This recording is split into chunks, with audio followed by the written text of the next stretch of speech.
మహాదేవుడును మన రక్షకుడైన యేసు క్రీస్తు ప్రశస్తమైన నామంలో మీ అందరికీ వందనాలు తెలియచేస్తూ ఉన్నా. మనం యోహాను సువార్త 15వ అధ్యాయం 1 నుండి 7 వచనాల్లో ఉన్న వాక్య సందేశంలోండి మనం కొన్ని విషయాలు నేర్చుకుందాం. యేసు క్రీస్తు వారు, నేను ద్రాక్షవల్లిని, తీగలు మీరు. మీలో ఫలింపని ప్రతి తీగను నా తండ్రి తీసివేయును.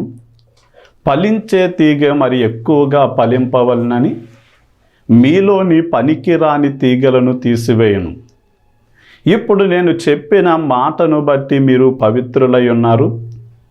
మీరు నా యందు నిలిచి ఉండండి, నేను మీ యందు నిలిచి ఉంటాను. అప్పుడు మీరు బహుగా ఫలిస్తారు.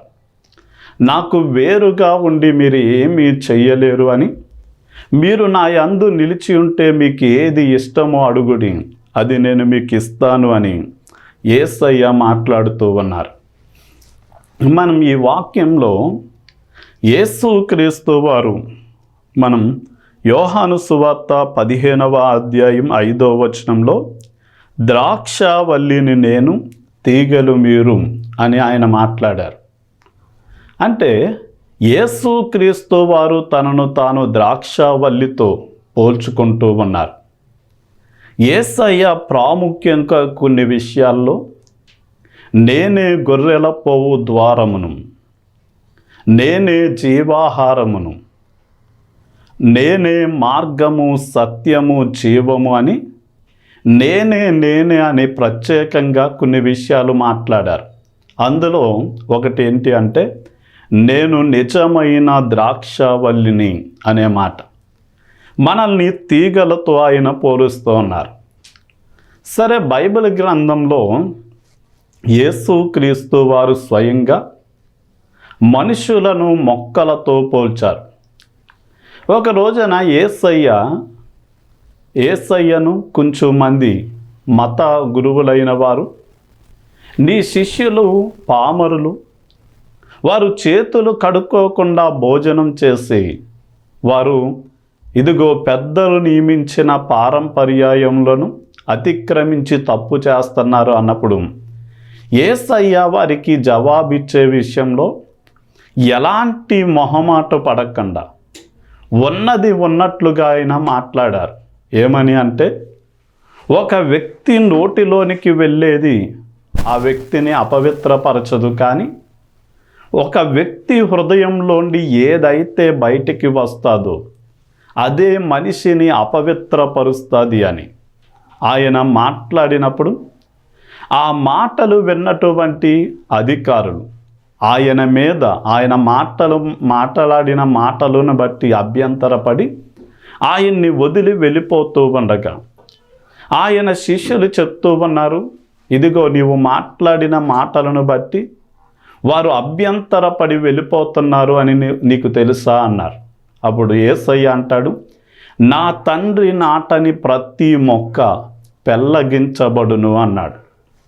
అంటే నా తండ్రి నాటిన మొక్క అయితే అది నాలోనే స్థిరంగా ఉంటుంది అని అక్కడ మాట్లాడుతున్నారు.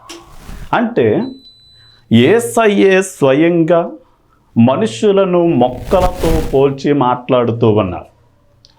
మనకి బైబిల్ గ్రంథంలో ద్రాక్షవల్లి, అంజూరపు చెట్టు, అలాగే ఒలీవ వృక్షము అనేది మంచి మనుషులను, నీతిమంతులైన మనుషులను సూచిస్తుంది.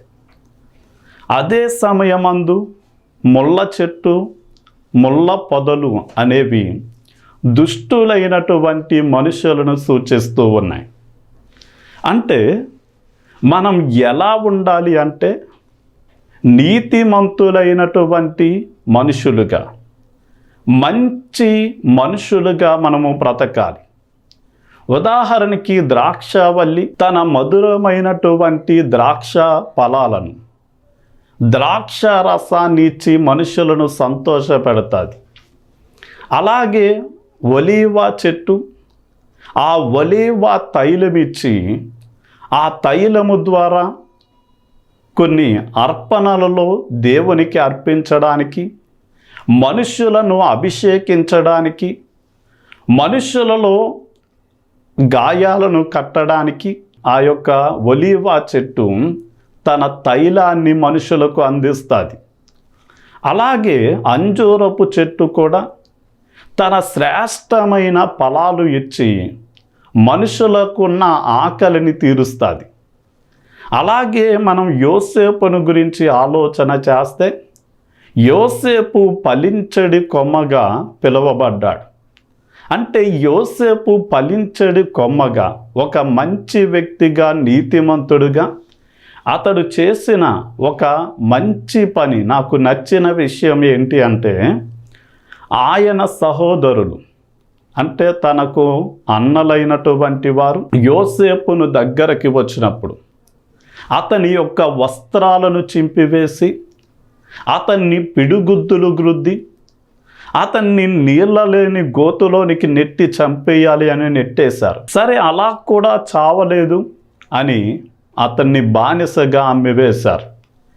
ఇంత దారుణంగా అవమానపరిచి పిడుగుద్దులు గ్రుద్ది ముఖం మీద ఉమ్మివేసి అతన్ని చావాలి అని కోరుకున్న తన సహోదరులు ఈ యోసేపు దగ్గరకి ఐగుప్తు దేశానికి వచ్చినప్పుడు తన అన్నలను, అన్న భార్యలను, వారి బిడ్డలను చేర్చుకొని వారు తినడానికి ఆహారం ఇచ్చి, కట్టుకోవడానికి వస్త్రాలు ఇచ్చి, అలాగే వారు ఉండడానికి ఒక శ్రేష్టమైనటువంటి నివాసాలను శ్రేష్టమైన ప్రాంతంలో ఏర్పాటు చేసి కరువు కాలంలో వారిని పోషించి సంరక్షించాడు.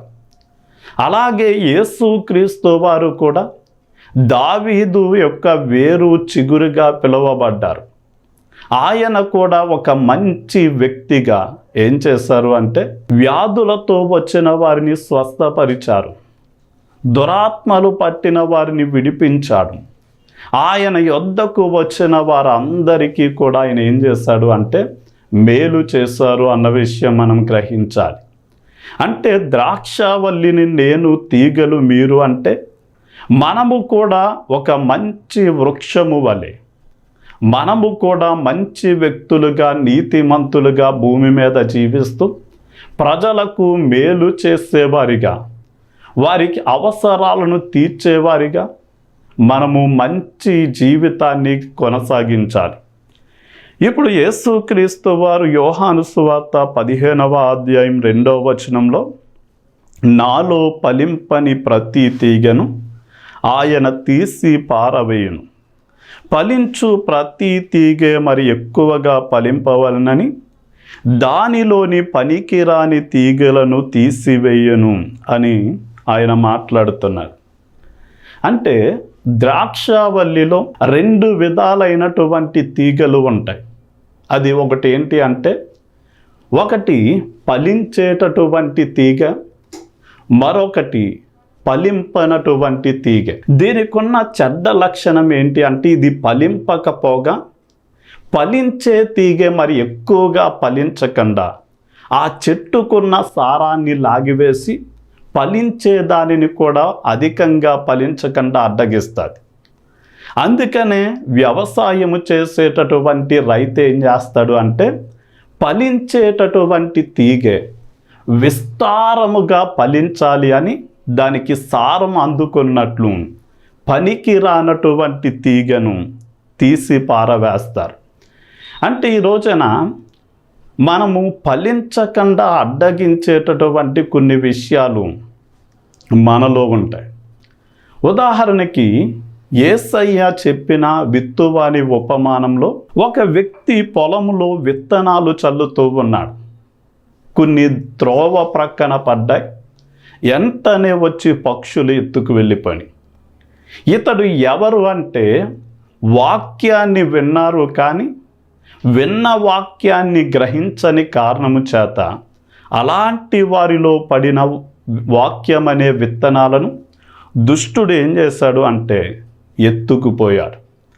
ఈ రోజున చాలామంది మందిరానికి వస్తున్నారు కానీ వాక్యాన్ని ఎంతగా విన్నా కానీ గ్రహించలేని వారిగా ఉండడానికి కారణం ఏంటి అంటే, కళ్ళుంటున్నాయి కానీ చూడని వారిగా, చెవులుంటున్నాయి కానీ వినలేని వారిగా, హృదయం ఉంటుంది కానీ గ్రహించలేని వారిగా ఎందుకుంటున్నారు అంటే, ఇహలోక సంబంధమైన దేవత అంటే సాతాను వారు కన్నులుండి చూడకుండా, చెవులుండి వినకుండా, హృదయం ఉండి కూడా గ్రహించకుండా వారి కన్నులను, చెవులను, హృదయాన్ని కప్పేస్తున్నాడు, అంటే మూసివేస్తూ ఉన్నాడు. కనుక ఆ మూయబడినటువంటి నేత్రము తెరవనంతకాలం ఎంత కాలం వాక్యం విన్నా కానీ వారు అంధులుగా, చెవిటి వారిగా, గ్రహించలేని వారిగానే మిగిలిపోతున్నారు.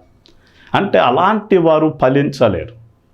రెండొక రకమైన వ్యక్తులు ఎవరు అంటే, రాతి నేలను పడిన విత్తనం. విత్తనం పడిన వెంటనే మొలకెత్తింది కానీ అక్కడ మన్ను తక్కువగా ఉంది, కింద ఆ బండ రాయి అనేది ఉంది కనుక వేరులు లోపలకంతా చొచ్చుకెళ్ళని కారణము చేత ఎండ తీవ్రత పెరిగేసరికి ఆ మొక్క ఎండిపోయింది, లేక గాలి తుఫాను వచ్చేసరికి దాని వేరు లోపలకంతా వెళ్ళలేని కారణము చేత ఆ గాలి తుఫానుకు అది పడిపోతుంది. అలాగే ఏ విశ్వాస అయితే యేసుక్రీస్తు వారిని దేవుడిగా అంగీకరించి ఆయనలో కొనసాగుతూ ఉన్నప్పటికీ విశ్వాసమనే వారు లోతులలోనికి వేరు పారలేనప్పుడు వారు ఏం చేస్తారు అంటే, ఎలాంటి సమస్యలు లేనప్పుడు బాగానే ఉంటారు, కానీ శ్రమలు వచ్చినప్పుడు లేక ఏదైనా సమస్యలు వచ్చినప్పుడు దేవుణ్ణి విడిచి వెళ్ళిపోయేవారిగా ఉంటారు. ఉదాహరణకి ఐగుప్తు దేశం నుండి కనానుకు చేరాలి అని చాలామంది ఇశ్రాయేలీలు లక్షల మంది ప్రయాణం చేస్తున్నారు. కానీ అందులో 12 మందిని ఇశ్రాయేలీలను 12 మంది గోత్ర పెద్దలను ఆ దేవుడిచ్చే భూభాగాన్ని చూడడానికి చూసి రమ్మని పంపించినప్పుడు అందులో 10 మంది విశ్వాసము లేని వ్యక్తులు చెప్పిన మాట ఏంటి అంటే, అమ్మో, దేవుడు మనకిచ్చే పాలు తేనెలు ప్రవహించే దేశంలో మనుషులు చాలా ఎత్తుగా ఉన్నారు, చాలా బలముగా ఉన్నారు, వారిని మా దృష్టితో చూసినప్పుడు వారు మా ఎదుట అజానుభావులుగా, వారి ఎదుట మేము మిడతల వలె ఉన్నాం, వారిని జయించడం మా వల్ల కాదు అన్నారు. కానీ విశ్వాసపరులైనటువంటి యెహోషువ, కాలేబు మాత్రం ఐగుప్తు దేశం నుండి విడిపించిన దేవుడు, అరణ్యంలో ఆకాశం నుండి మన్నా కురిపించిన దేవుడు, బండ నుండి నీటినిచ్చిన దేవుడు, ఎర్ర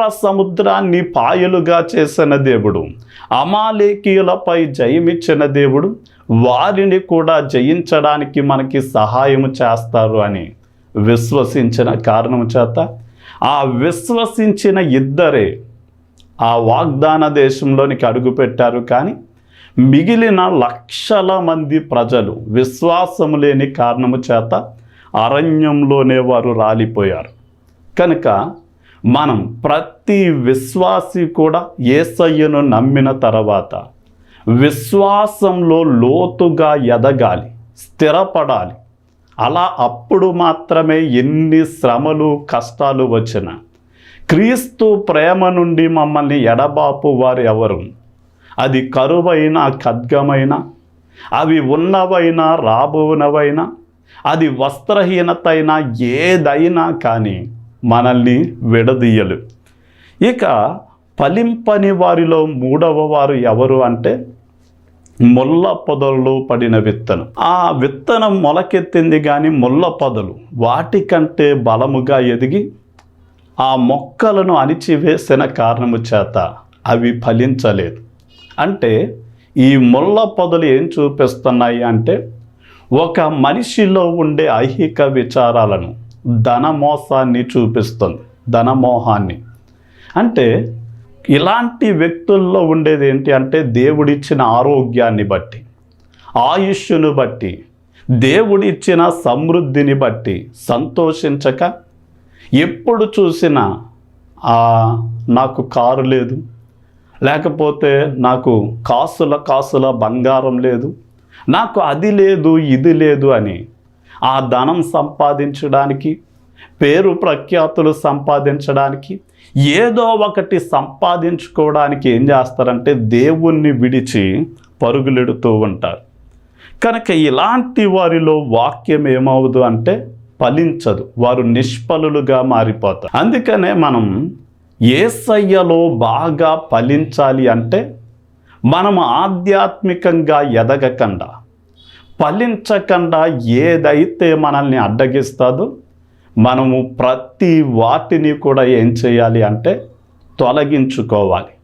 అంటే వ్యర్థమైన సంభాషణలు, లేక అనవసరంగా అటు ఇటు తిరగడాలు, గంటలు గంటలు టీవీ దగ్గర, ఫోనుల దగ్గర హెచ్చించడం, ఇలాగా ఏ విషయాలైతే మనల్ని దేవునిలో ఆధ్యాత్మికంగా ఎదగకుండా, ఫలించకుండా మనల్ని అడ్డగిస్తున్నాయో వాటన్నిటినీ తొలగించుకున్నప్పుడు మాత్రమే మనం ఏం చేస్తామంటే ఫలభరితంగా ఉంటాం. కనుక అలాంటి అడ్డగించే వాటిని మనం తొలగించుకోవాలి. ఇక యోహాను సువార్త 15వ అధ్యాయం 3వ వచనంలో, నేను మీతో చెప్పిన మాటను బట్టి మీరిప్పుడు పవిత్రులై ఉన్నారు అంటాడు. అంటే పంటను కొన్నిసార్లు వ్యవసాయకుడు ఏం చేస్తాడు అంటే శుద్ధి చేస్తాడు. ఎలా అంటే ద్రాక్షావల్లి ఎదుగుతూ ఉండగా అంతకు ముందే ఆ ద్రాక్షావల్లిలో కొన్ని తీగలు ఎండిపోయి అందులో ఉండిపోతూ ఉంటాయి. కనుక ఏం చేస్తాడంటే ఎండిపోయిన తీగలన్నీ కూడా ఇరిచి ఒక చోట కుప్ప కింద వేసి దాన్ని మంట పెడతాడు. మరికొన్నిసార్లు పంటలకు ఏం చేస్తుంది అంటే తెగులు లాంటివి వస్తాయి, చీడ పీడలు లాంటివి పట్టి పీడిస్తూ ఉంటాయి. అలాంటి సమయంలో కొన్ని విధాలైన అరుకులను వినియోగించుకుని ఆ పంటను వ్యవసాయకుడు ఏం చేస్తాడు అంటే శుద్ధి చేస్తాడు అన్న విషయం మనము గ్రహించాలి.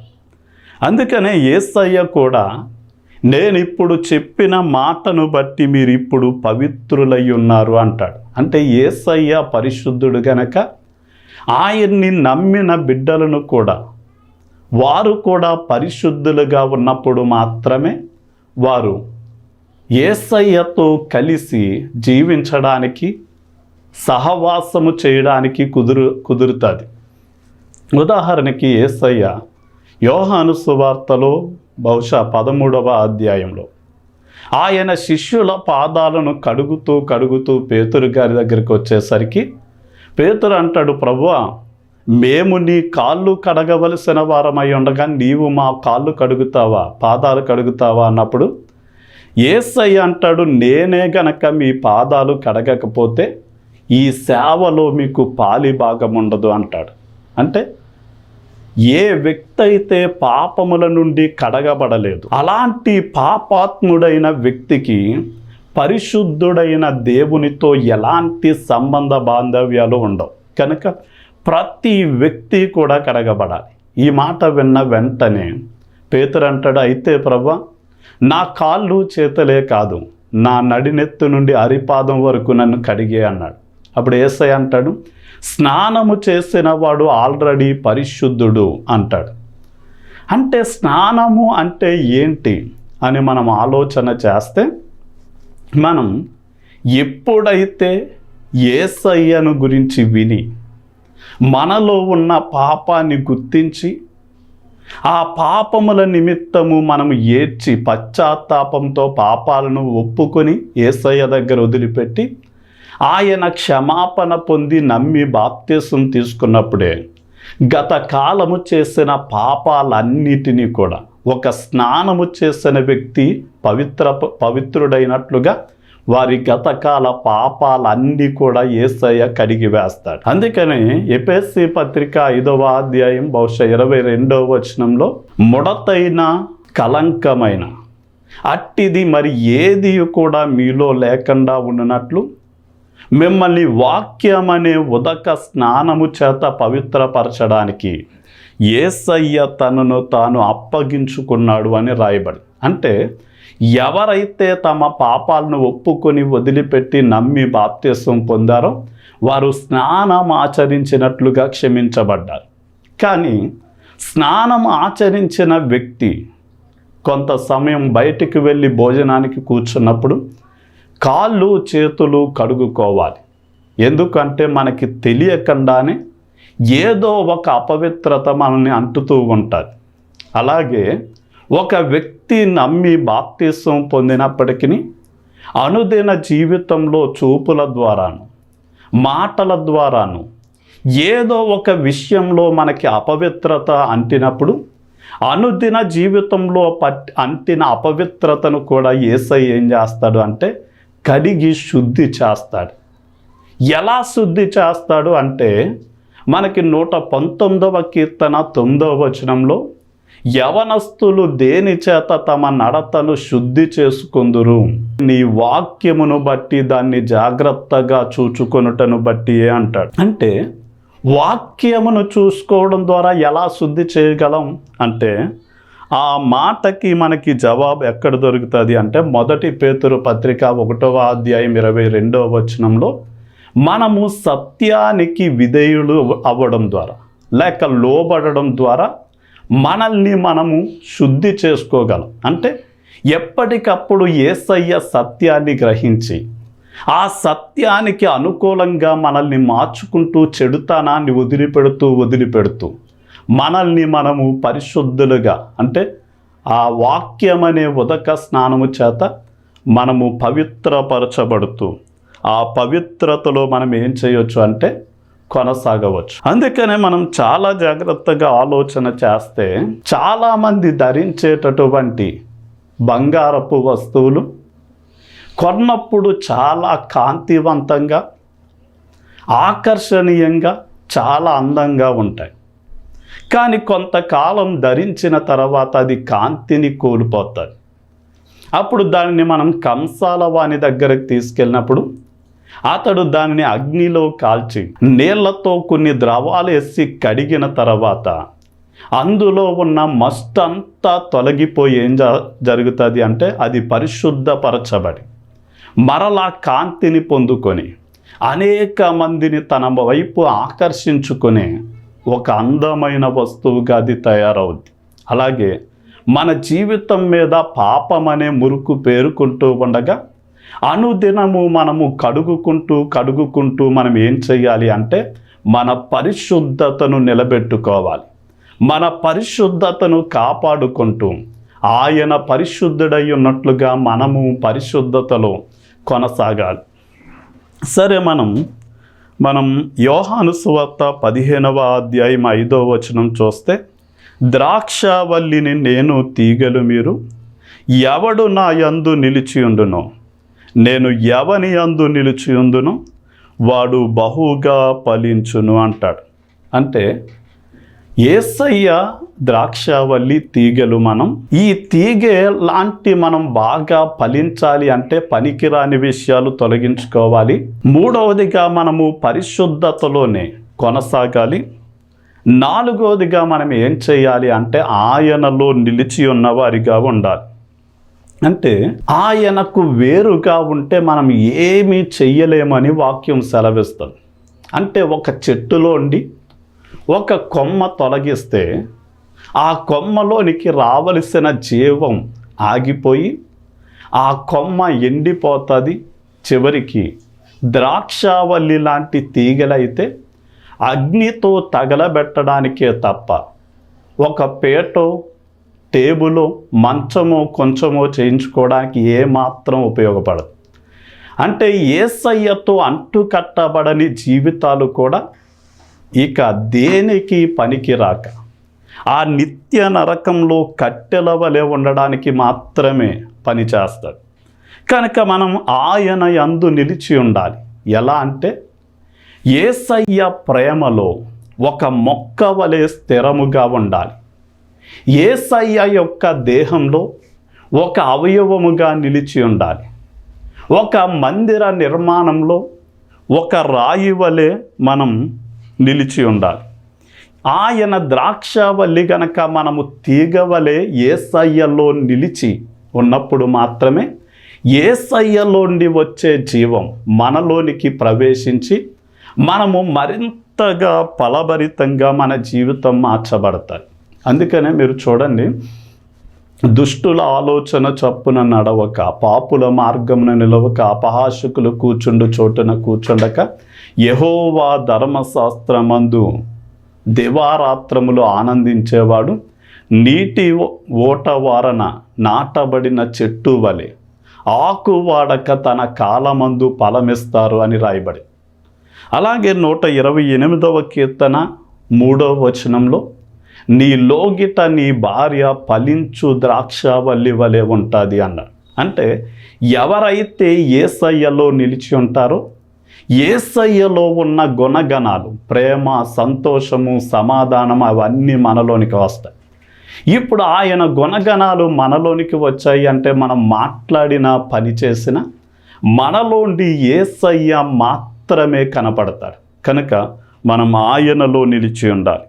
ఇక చివరిగా యోహాను సువార్త 15వ అధ్యాయం 7వ వచనంలో, మీరు నా యందు నిలిచి ఉంటే మీకు ఏది ఇష్టమో అడుగుడి, అది మీకు ఇస్తాను అని ఆయన వాగ్దానం చేశాడు.